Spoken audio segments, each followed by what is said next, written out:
época de la historia nos brinda hallazgos y descubrimientos únicos, que forman a ser parte de nuestro conocimiento colectivo. Estas enseñanzas evolucionan y se desarrollan para formar parte de nuestra vida actual. De la misma manera sucede en el arte y la música. El barroco fue la época donde comenzó un viaje en la música que establecería todas las reglas formales de la música clásica.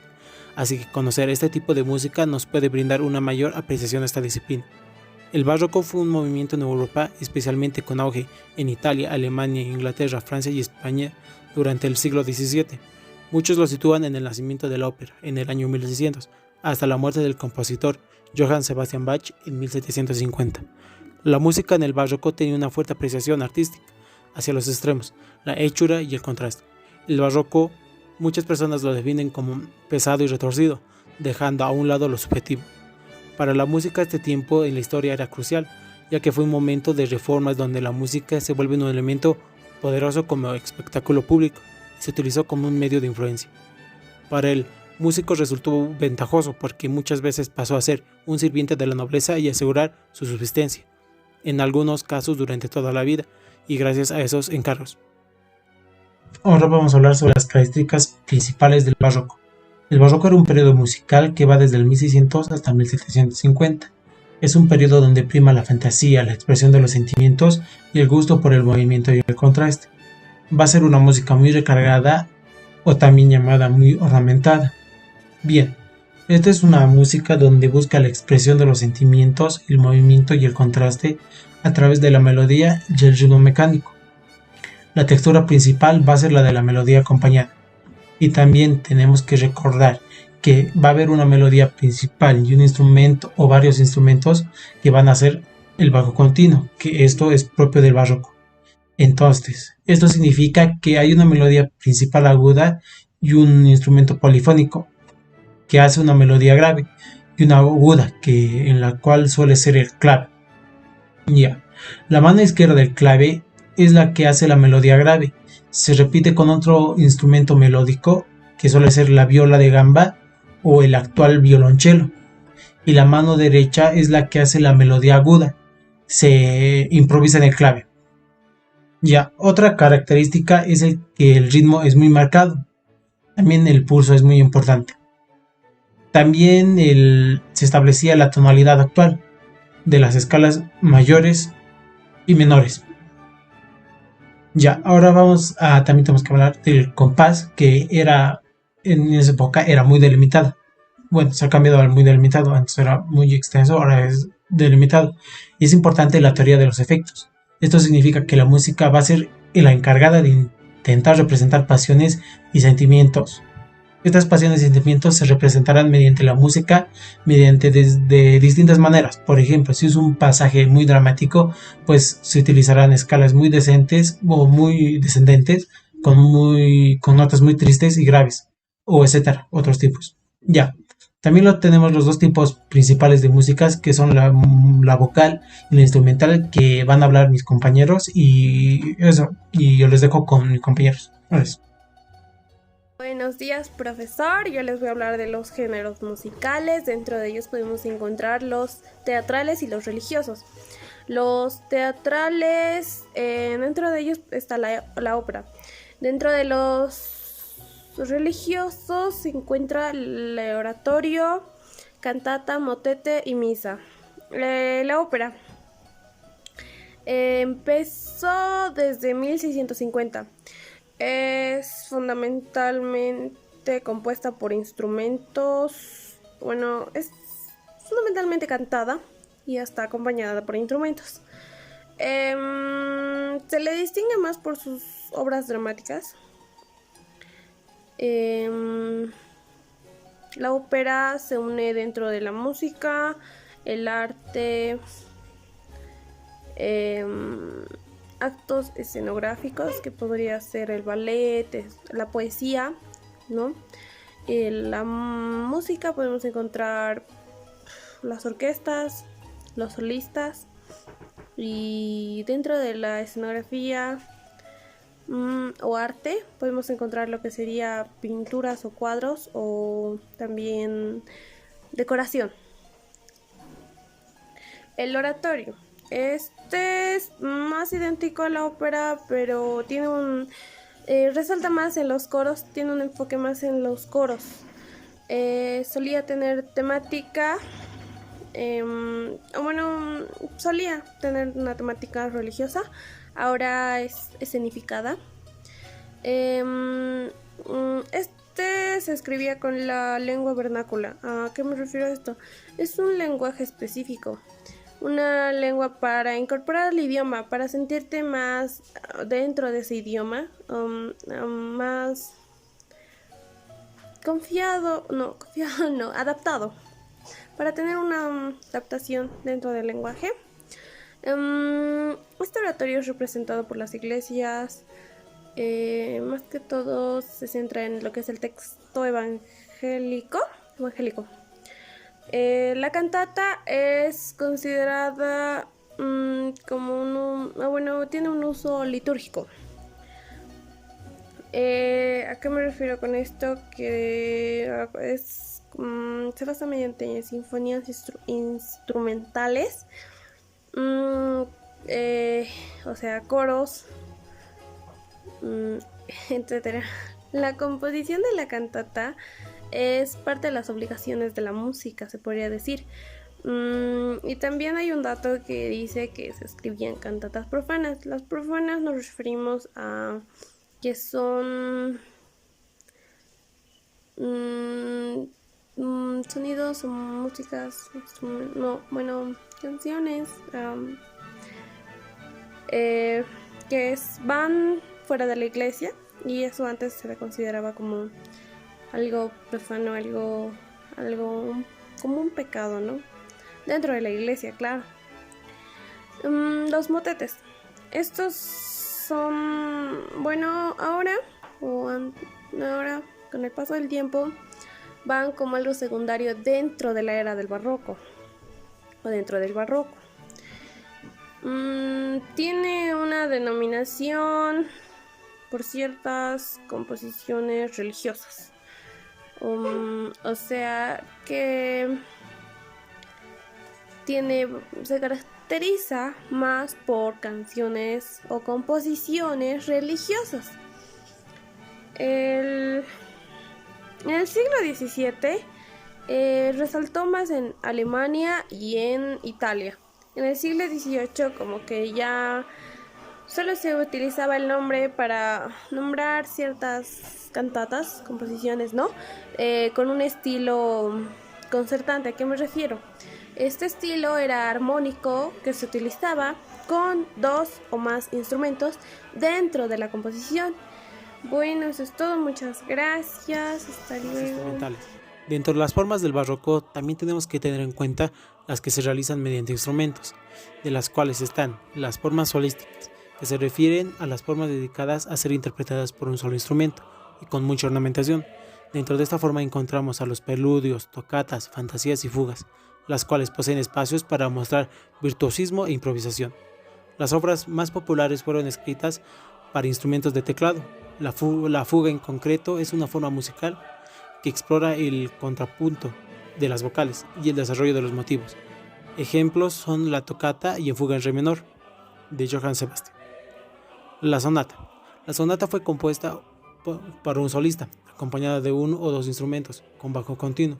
La formación habitual se constituye en el violín, la flauta o el oboe, que era para solista, más el violonchelo y algún instrumento para acordes como el arpa, el órgano, la clave o la laúd. Tiene una estructura con usualmente de 3 a 4 movimientos, como por ejemplo son las de la sonata de bipartidas de clave K de Domenico Scarlatti. Concierto grosso. Es una forma escrita para 3 o 4 voces, a ser interpretadas por un conjunto de intérpretes, que son alrededor de 15. Tomó lugar luego de haberse consolidado la formación de la orquesta. Varios instrumentos tocaban una melodía al unísono o tutti, y también se poseía pasaje para un solista, que era el concertino. Ejemplos son el Concerti Grosso de George Frederick Handel y Suite. La base del suite instrumental barroca está en la música de las danzas del Renacimiento, que se agrupan normalmente en pares, que son rápidas o lentas. La suite está formada por una sucesión de danzas: alemana, curante, zarabanda, gilla, gabota, bourrée, etc., de ritmos contrastados, que han perdido su carácter bailable. El número y tipo de danzas es variable, aunque hay algunas que aparecen con más frecuencia. La suite puede ser para un instrumento solista, para un conjunto reducido de instrumentos o para la orquesta.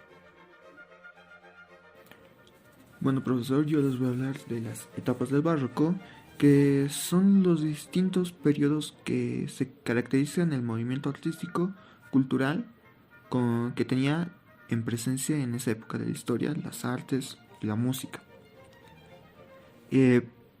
Empezamos primero con la etapa temprana, que sería el barroco temprano, que es en 1590 hasta 1625. Este barroco se origina en Italia, y una de las primeras formas expresivas en adoptar sus elementos fue la pintura. Para ese entonces, los pintores más reconocidos competían constantemente por los encargos asignados por la Iglesia, por lo que fueron los primeros en adoptar estos nuevos cambios estéticos. Según los expertos, el barroco inició como una reacción de la Iglesia frente a movimientos culturales revolucionarios y con idea más liberal. Para ese entonces, esos cambios eran mucho más directas, obvias y teatrales, que exaltan los valores eclesiásticos y que fuese capaz de llegar no solo a los intelectuales, sino a los literarios. En las primeras manifestaciones plásticas del barroco dominaba la asimetría, la centralización en lugar de la composición. El teatro daría unos tímidos primeros pasos al inicio del barroco, sin saber que ésta estaría encaminada a una consolidación durante las siguientes etapas, a punto de convertirse en una experiencia multisensorial.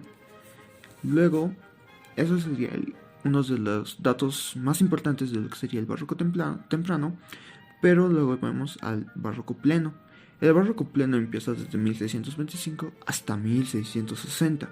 Durante este periodo, el barroco se consolidó como un movimiento en una mayor cantidad de artes, así como de países. La arquitectura barroca marcó la tendencia de una gran cantidad de edificaciones europeas e inclusive latinoamericanas. La literatura trajo nuevas posibilidades de esta corriente. Entre los géneros literarios más importantes y populares se encontraban la dramaturgia y la poesía. El periodo pleno del barroco no solo se centró en las artes expresivas, sus elementos fueron tomados como un objeto de estudio, de reflexión por arte de una generación de filósofos, como René Descartes o Francis Bacon, entre otros. Fue una etapa en la que se desarrolló el pensamiento mixto, que sería la combinación de nuevas ideas con las viejas tradiciones religiosas. Ahora entraríamos a lo que sería uno de las últimas etapas del barroco, que esta más que todo sería un poco polémica porque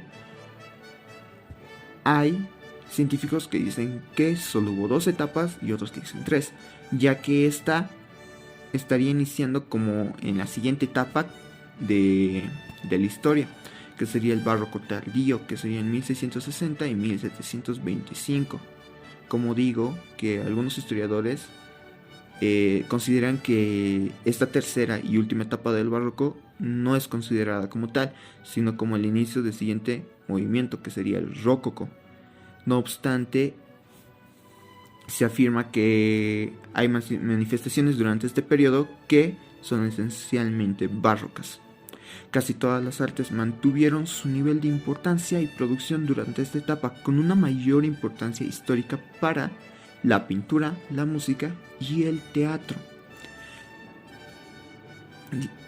En el caso de la música, se considera que la mayor parte de las composiciones hechas durante el barroco fueron realizadas durante esta etapa, incluso un poco después.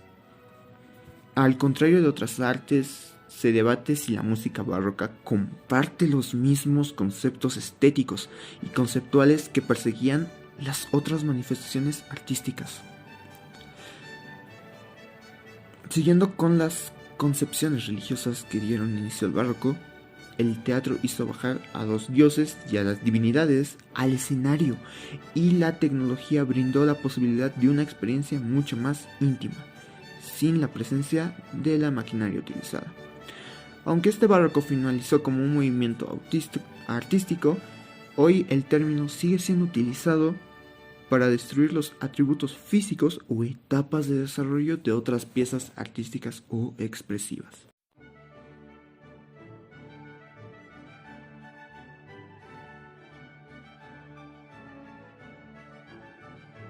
Buenas tardes, profesor. Yo le hablaré de los compositores Georg Händel, Claudio Monteverdi y Henry Purcell. Georg Händel nació el 23 de febrero de 1685 y murió el 14 de abril de 1759. Fue un compositor alemán considerado uno de los más grandes en la historia de la música y uno de los más influyentes en la música occidental y universal. Es el primer compositor moderno que marcó toda una era en la música inglesa. Para varios expertos es el primer gran maestro de la música basado en la técnica de la homofonía. Incluye obras en todos los géneros de su época, donde 43 son óperas, 26 oratorios y un legado coral. Ahora le hablaré sobre Claudio Monteverdi. Nació el 15 de mayo de 1567 en Cremona, Imperio Español, y murió el 29 de noviembre de 1643. Fue un compositor, violagambista, cantante, director de coro y sacerdote italiano. Compuso tanto la música secular como sacra y marcó la transición entre la tradición polifónica y madrigalista. Es una figura crucial en la transición de la música del Renacimiento y del Barroco. Gran parte de la música de su producción se ha perdido. Entre las conocidas están Vísperas de la Beata Virgen y la Fábula de Orfeo. Ahora le hablaré sobre Henry Purcell. Nació el 10 de septiembre de 1659 y murió el 21 de noviembre de 1695. Fue un compositor inglés del barroco, considerado uno de los mejores compositores ingleses de todos los tiempos. Incorporó a su música elementos estilísticos franceses e italianos, generando un estilo propio inglés de la música barroca. Gracias. Yo le voy a hablar un poco de la biografía de Vivaldi. Su nombre completo era Antonio Lucio Vivaldi. Nació el 4 de marzo de 1678.